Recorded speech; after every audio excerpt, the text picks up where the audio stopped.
In the early 1900s, cities grew rapidly. The population exploded, factories opened, people moved to the suburbs. The need for buses exploded, but the front engine design was no longer sufficient. Passenger capacity was low, entry steps were high. There was a shaft tunnel in the middle. Even standing was difficult. Engineers said, there must be another way. That was the moment the revolution began. Have you ever paid attention to those giant buses silently advancing through the crowded streets of the city?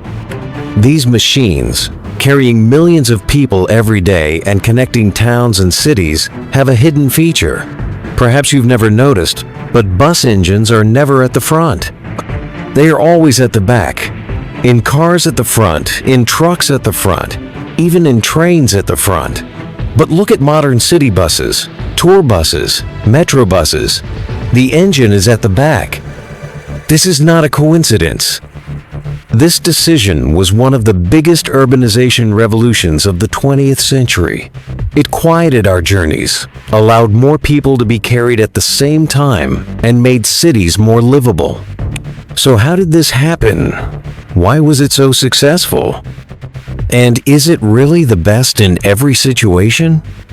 At first glance, it may seem like a simple design preference, but behind it lies a deep story that is the common product of years of experience, engineering science, and human needs.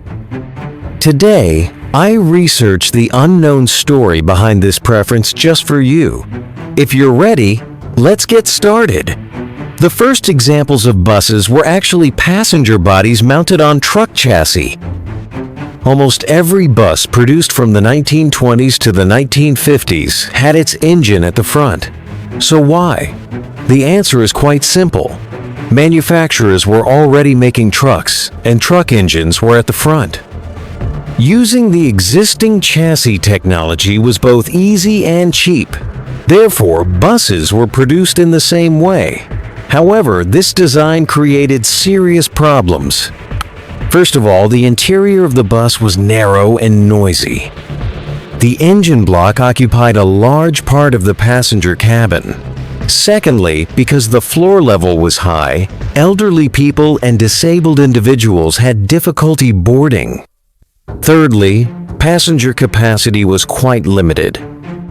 Because the engine and transmission tunnel stole a large area from the interior space, the noise problem was a major issue, especially for drivers. Since the engine was running right under the driver, vibration and sound constantly reflected into the cabin. This caused drivers to tire quickly on long trips. Also, because the front weight balance was poor, road holding was bad, and driving safety was low. The 1950s became a turning point in bus design. Urbanization was accelerating, and the need for intra-city public transportation was growing exponentially. Especially in Europe, manufacturers began designing buses from scratch as purpose-built vehicles. Solutions based on truck chassis were no longer sufficient. In bus operations, the most critical thing is the number of seats. This is a very simple economic reality. One seat, one ticket, one revenue. And here, an interesting limitation comes into play. In countries, the maximum lengths of vehicles are determined by law. In Europe, it was 12 meters. In the US, between 12 and 13 meters. This length is fixed and cannot be changed. Therefore, designers faced one single question. How can we fit the maximum number of passengers into this 12 meters? When the engine is positioned at the front, approximately 15% of the vehicle's length is lost to the engine compartment. The middle transmission tunnel raises the floor, and 6 to 10 seats are lost. The front axle and transmission tunnel divide the interior corridor and narrow the movement area. But when the engine is taken to the back, the situation changes completely. A wide door and driver area are formed at the front. A completely flat floor is obtained inside. 5 to 12 additional seats can be placed. The underluggage area turns into a huge depot. Passenger flow accelerates, and the city stop cycle becomes much more efficient. In short, a rear-engine bus means more passengers, higher efficiency, lower operating costs. This was a simple but revolutionary change. When the engine is at the front, the interior of the bus is immediately divided. Raised steps, a thick transmission tunnel, a huge driver cabin, and lost seats, everything steals from the passenger's usage area. But when the engine is taken to the back, the floor turns into an almost perfect flatness. The passenger cabin opens up and becomes spacious. Elderly people and disabled individuals board much more easily. People move comfortably inside the bus. This flat floor is not just a comfort issue. It is the indispensable foundation of modern city transportation. Imagine the purpose of a public transport vehicle is to carry as many people as possible quickly and safely. If an elderly passenger has difficulty boarding the bus, if a disabled individual cannot climb the steps, that bus is not fully fulfilling its duty. Flat floor is the key to accessibility. Modern low-floor buses are exactly the product of this philosophy. Thanks to the engine being at the back, the floor level could be brought almost level with the sidewalk. This eliminated the need for ramps and reduced passengers boarding and alighting to seconds. The story is not only about the interior. The placement of the engine at the back changes everything the driver sees. When there is no large engine block at the front, the driver sits almost on the road right in front of the windshield. This is an invaluable advantage in city traffic. Narrow streets, sudden brakes, complex intersections, pedestrian crossings all become more controllable. The driver is at the very front of the vehicle, and this gives him maximum field of view. He sees pedestrians better, reacts faster to obstacles, makes safer decisions in traffic. Especially in city buses, this feature is of vital importance. Imagine the driver makes hundreds of stops a day, boards and alights thousands of passengers, passes through narrow streets. Even 1 centimeter more field of view increases safety. The most important thing that determines how a large vehicle will move is where its weight is located. Having a huge engine at the back ensures the rear wheels grip the road more tightly. Rear-wheel drive vehicles, sports cars, racing cars, even Formula One machines take sharper corners, move more balanced, are more reliable. The same physics rules apply to buses as well. Stable stance in corners, powerful acceleration on ramps, more solid grip on slippery roads, all are direct results of the engine being at the back.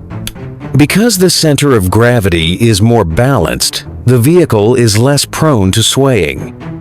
This means a more comfortable journey for passengers and safer driving for drivers. Especially in a full bus, this difference is more noticeable. When passengers are distributed throughout the cabin, the weight distribution remains at optimum level because the engine is at the back. If the engine were at the front-rear imbalance would be felt much more in full buses. The most noticeable difference is the noise. If you've ridden a front-engine bus, you know the engine's vibration, heat, and hum fill the cabin.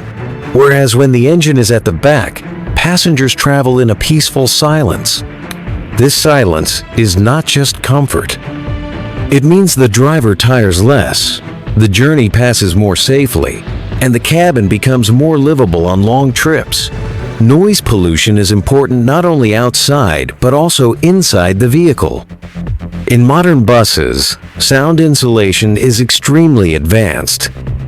Because the engine is at the back, it is already physically separate from the passenger cabin.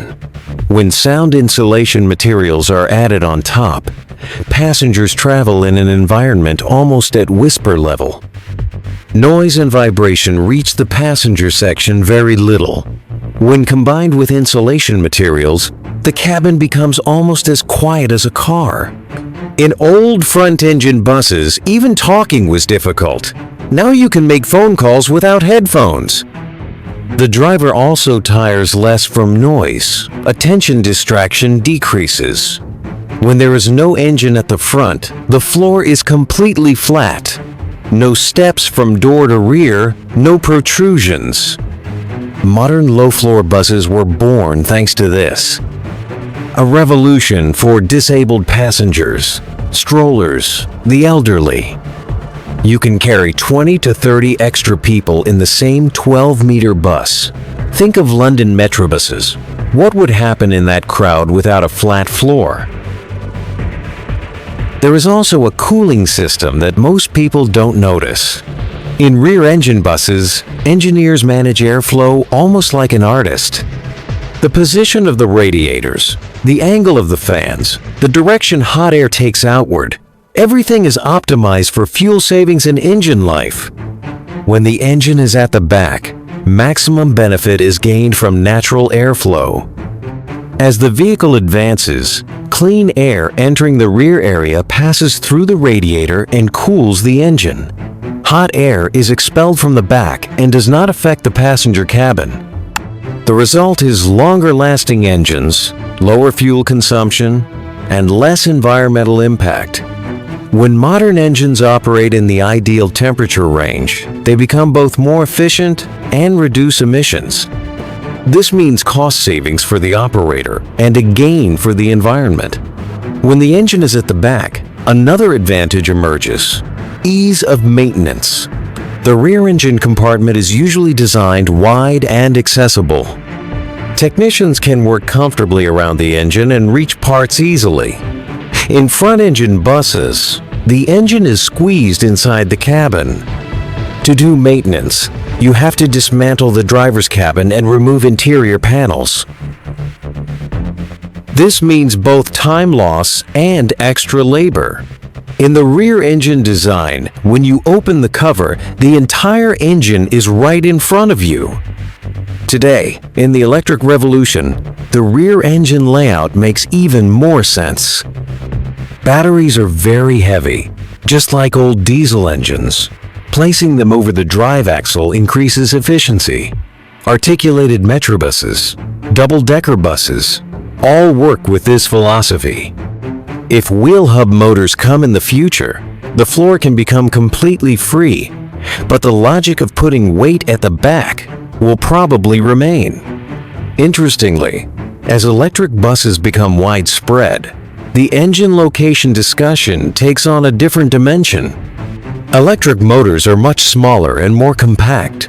They can be placed almost anywhere. In some modern designs, motors are even embedded directly inside the wheels. But still, the rear engine philosophy continues. Why? Because the real issue is not the motor itself, but the interior design. Flat floor, wide door, maximum passenger capacity. These are unchanging needs. Whether electric or diesel, the fundamental philosophy of bus design remains the same. In hybrid buses, the situation is even more complex. There is both an electric motor and a fuel engine. But again, most manufacturers prefer to place these systems in the rear area as well.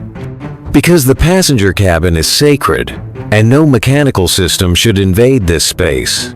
When all this comes together, we see the invisible architecture of modern bus design.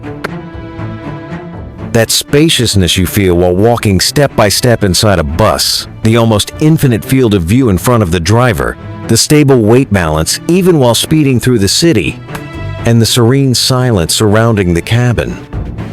All of this is the result of that fundamental decision to place the engine at the back. The next time you board a bus, don't just sit, look around. Pay attention for a moment to the flat floor under your feet, the wide view behind the glass, the silence in the cabin, and the felt balance. Everything you feel is the gift of the engine working in that invisible rear compartment. And perhaps at that moment, you will realize that buses are not just wheeled boxes.